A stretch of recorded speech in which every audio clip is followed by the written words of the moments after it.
Hey YouTube, it's Dr. Brockton. I'm here with just a in-depth review, I guess you could say, of my KWA ATP. I got this ATP in, would have been October, I guess, or right after they came out. Um, this is what the box looks like. I'm filming this on a webcam, that's why I'm not looking at the camera.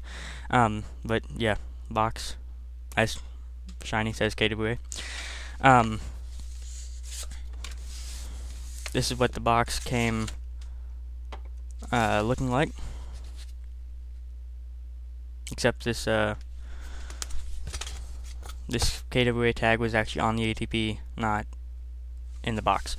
The ATP has got to be one of the best gas blowback pistols I have ever used, and I've used quite a few. This is the ATP. That's kind of what it looks like.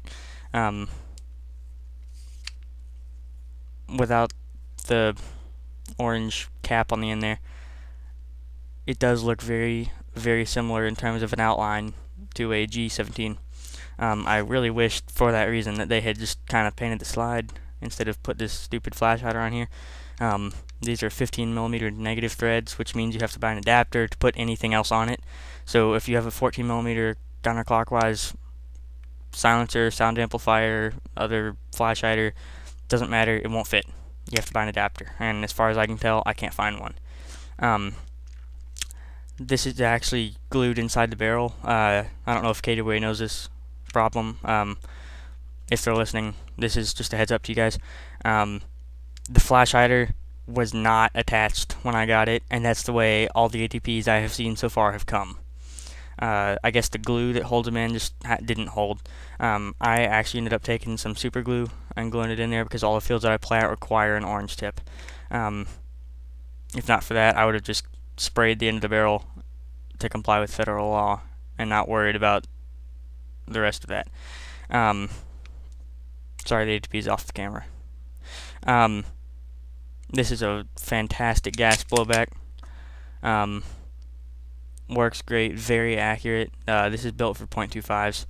That's what I use in here. I use 2s in my AEG and 2.5s in my pistol, which is interesting. Most of the time you've got a lighter weight BB in your pistol and a heavier weight in your AEG, but this is what I use. This has not failed me yet. It's got a great sound to it. I don't know if that came across very well, but it sounds great. I bought an extra magazine with it. 22 round magazine, I think. This one is a little bit leaky. I can usually only get about 11 shots out of this magazine before the gas freezes, or not freezes, runs out. I say freezes because the first time I used this it was in the cold. Good magazine other than that. These things can withstand being dropped to a certain amount. They've got a butt pad, I guess, magazine plate on the bottom.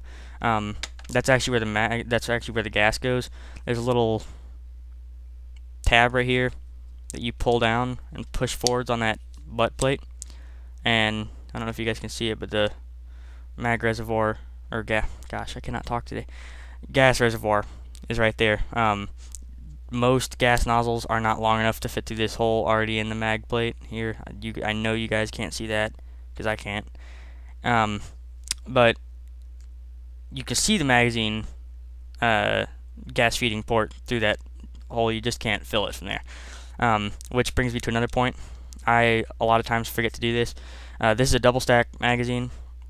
When you fill it up, this spring is pretty much all the way compressed.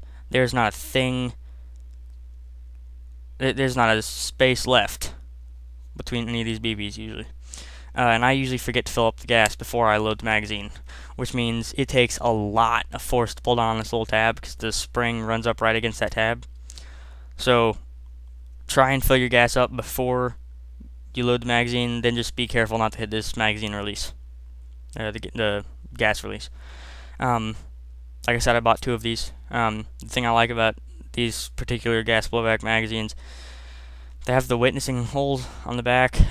You guys can't see these, but basically, if any of you guys have ever seen a real pistol magazine. I don't know which pistol companies do this, but I know that Glock does it, F&P does it, some Smith & Wessons do it, Sig Sauer does it. But when the bullets are stacked down in the magazine, there are holes in the back, and you can see the brass. Well, since they're double stacked, not all of these holes are going to have indicators in them, I guess you could say. So if you have brass showing from number 12 up, you've got 12 rounds left. Well, they put that on the back of this. It doesn't work because it's BBs, but it's a cool aesthetic feature.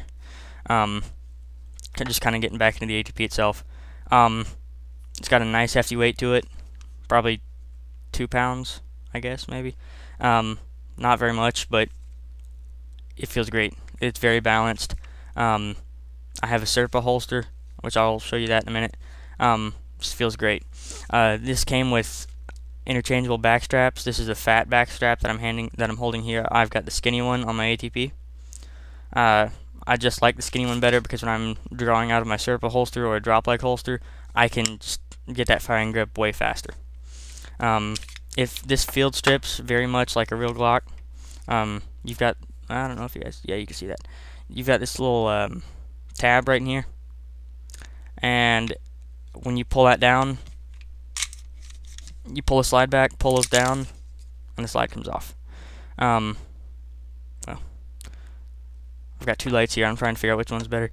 The spring assembly here takes out just like a Glock. Push in, pull up, out it comes. The barrel comes out the same way too. So if any of you guys have ever field stripped a Glock or have watched a video how to, that's probably the easiest way to explain how to clean this. It's straightforward if you don't know about that. It's a great gun, very easy. I love this thing. So to put it back together, you literally, well, sorry guys, still getting used to the whole YouTube thing. Just kind of put the slide back on its rails there. Some little rails on the frame. Okay. You basically rack the slide. That's all you do. Put the magazine back in. You're ready to go. Just to kind of briefly show you guys the equipment that I use with this. I'm sorry this video is so long. This is a Blackhawk double stack magazine pouch, I guess. This is what I use to hold my spare magazine usually. This works with just simple retention. There's a little plastic arch in there that when you put the magazine in, that plastic arch flattens and puts friction on the magazine to hold it in. I've showed you guys this Blackhawk Serpa holster in one of my other videos. I'm just going to go over it really quick, not get into details here, but it's got a locking paddle on it. Yeah, there you go. You guys can see that now. Right here. This gun is not going to come out for any reason unless you push that paddle. This is great because that means if you're playing woodland or anything, you do not have to worry about ever losing your pistol for any reason. It's not going anywhere. I could do chin-ups off this holster. This holds on well.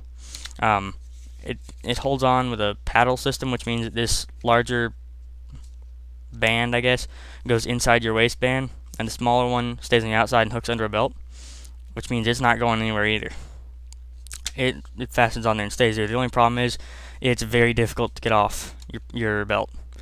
But yeah, this was just kind of a general review of my KWA ATP. Just let me know what you guys think.